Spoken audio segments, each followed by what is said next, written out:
ಶಾರದಾಂಬೆಯ ಪಾದಕಮಲಗಳಲ್ಲಿ ನಮಸ್ಕರಿಸಿ, ಇವತ್ತು ಇದೊಂದು ಪುಣ್ಯ ಪ್ರಾಂಗಣ, ಮಾತೆ ತುಳಜಾ ಭವಾನಿ ಹಾಗೂ ಸಂತ ಸೇವಾಲಾಲರ ಒಂದು ದೇವಸ್ಥಾನದ ಆವರಣದಲ್ಲಿ ಈ ಒಂದು ಪುಣ್ಯದ ಕಾರ್ಯಕ್ರಮನೇ ನಡೀತಾ ಇದೆ. ಶ್ರೀಯುತ ಬಸವರಾಜ ಹೊನ್ನಳ್ಳಿಯವರ ಒಂದು ಸೇವಾ ವಯೋನಿವೃತ್ತಿಯ ಒಂದು ಹೃದಯಸ್ಪರ್ಶಿ ಸನ್ಮಾನ ಮತ್ತು ಬೀಳ್ಕೊಡುಗೆ ಸಮಾರಂಭದ ವೇದಿಕೆ ಮೇಲೆ ಆಸೀನರಾಗಿರುವಂತಹ ನಮ್ಮ ತಾಲೂಕು ಪಂಚಾಯತಿನ ಕಾರ್ಯನಿರ್ವಾಹಕ ಅಧಿಕಾರಿಗಳಾಗಿರುವಂತಹ ಹಿರಿಯರಾದ ಶ್ರೀಯುತ ಚನ್ನಪ್ಪ ರಾಯಣ್ಣ ಸರ್ ಅವರೇ, ನಮ್ಮ ಸರ್ಕಾರಿ ನೌಕರರ ಸಂಘದ ಅಧ್ಯಕ್ಷರಾಗಿರುವಂಥ ಸ್ನೇಹಿತರಾದ ಅರವಿಂದ್ ಪಸಾರ್ ಅವರೇ, DRC ಕೋಆರ್ಡಿನೇಟರ್ ಆಗಿರುವಂಥ ಶ್ರೀಯುತ ಶಂಕರ್ ಲಿಂಗಪ್ಪನವರೇ, ಹಾಗೂ ಪ್ರಾಥಮಿಕ ಶಾಲಾ ಶಿಕ್ಷಕರ ಸಂಘದ ಅಧ್ಯಕ್ಷರಾಗಿರುವಂಥ ಸ್ನೇಹಿತರಾಗಿರುವ ಬಸವರಾಜ್ ಸಾಗರ್ ಅವರೇ, ವೇದಿಕೆ ಮೇಲೆ ಆಸೀನರಾಗಿರುವಂಥ ಎಲ್ಲ ನನ್ನ ಸಹೋದ್ಯೋಗಿ ಮಿತ್ರರು, ಈ ಶಾಲೆಯ SDMC ಅಧ್ಯಕ್ಷರೇ ಮತ್ತು ಎಲ್ಲ ಈ ಒಂದು ತಾಂಡದ ಎಲ್ಲ ನಾಗರಿಕರೇ, ಮಾತೆಯರೇ, ಈ ಒಂದು ಕಾರ್ಯಕ್ರಮದಲ್ಲಿ ಭಾಗವಹಿಸಿರುವಂಥ ಎಲ್ಲ ನನ್ನ ಗುರುಗಳೇ, ಗುರುಮಾತೆಯರೇ, CRP ಅವರೇ, BRP ಅವರೇ, EC ಅವರೇ, ವಿಶೇಷವಾಗಿ ಮುದ್ದು ಮಕ್ಕಳೇ, ಅವರ ಹೆಸರಿನಲ್ಲಿ ಎಲ್ಲವೂ ಕೂಡ ಅಡಗಿದೆ. ಬಸವರಾಜ ಹೊನ್ನಳ್ಳಿಯವರ ಹೆಸರಿನಲ್ಲಿ ನೋಡ್ರಿ, ಹೊನ್ನಹಳ್ಳಿ ಅಂತಂದ್ರೆ ಏನು? ಹೊನ್ನು ಅಂತಂದ್ರೆ ಬಂಗಾರ.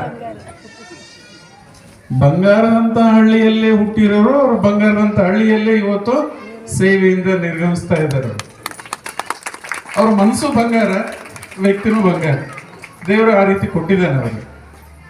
ಸೊ ಅದಕ್ಕೆ ಈಗ ಅವರು ಸರ್ ಹೇಳಿದ್ರು, ಆಯಿತು ಈಗ ರಿಟೈರ್ಮೆಂಟ್ ಆದಮೇಲೆ ಸೋಮವಾರದಿಂದ ಅವರು ಸೇವೆಗೆ ಬರೋದಿಲ್ಲ, ಸಾಧ್ಯ ಇಲ್ಲ ಸರ್, ಅವ್ರ ಮನೆಗೆ ಇರೋದಿಲ್ಲ ಅವರು.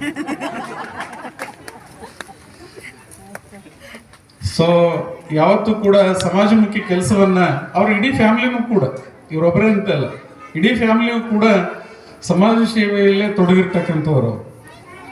ಸೇವೆಯ ಜೊತೆಗೆ ಸಮಾಜ ಸೇವೆಯನ್ನು ಕೂಡ ಅವ್ರು ಮಾಡ್ತಾ ಬಂದಿರತಕ್ಕಂಥದ್ದು.